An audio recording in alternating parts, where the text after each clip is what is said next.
വെച്ച് സൂക്ഷ്മതയോടെ നിന്നെ സൃഷ്ടിച്ചപ്പോൾ നിന്റെ രൂപം ദൈവത്തിന് അജ്ഞാതമായിരുന്നില്ല. നിനക്ക് രൂപം ലഭിക്കുന്നതിന് മുമ്പ് തന്നെ ദൈവത്തിന്റെ കണ്ണുകൾ നിന്നെ കണ്ടു. അത്ര സൂക്ഷ്മതയോടെയാണ് ദൈവം ഓരോ മനുഷ്യനെയും സൃഷ്ടിക്കുന്നത്. അപ്പൊ ദൈവത്തിന്റെ കൃപയാലാണ് എല്ലാ മനുഷ്യരും ഭൂമിയിൽ പിറക്കുന്നത്.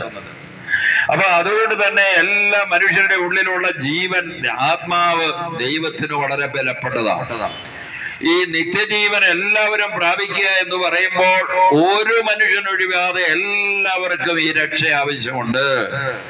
അതാണ് ഈ പരസ്യവേദിയിലെ സുവിശേഷ പ്രഘോഷണം. അത് ദൈവത്തിന്റെ നീതിയുടെ ഭാഗമായിട്ടാണ്. ഇവിടെയുള്ള ദാമോദരനെ ദൈവം സ്നേഹിക്കുന്നു. ഇവിടെയുള്ള മുസ്തഫനെ ദൈവം സ്നേഹിക്കുന്നു.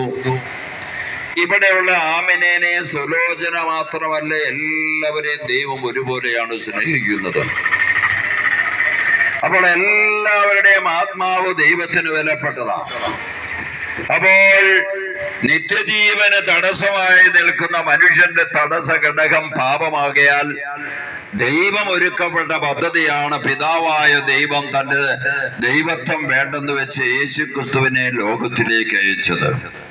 ലോകത്തിലേക്ക് അയച്ച് പാപികളായ മനുഷ്യരുടെ മുഴുവനും പാപം സ്വന്തം ശരീരത്തിൽ ഏറ്റെടുത്തുകൊണ്ട് പാപമില്ലാത്തവനായി പിറന്നവൻ പാപികളോടുകൂടെ എണ്ണപ്പെട്ടു.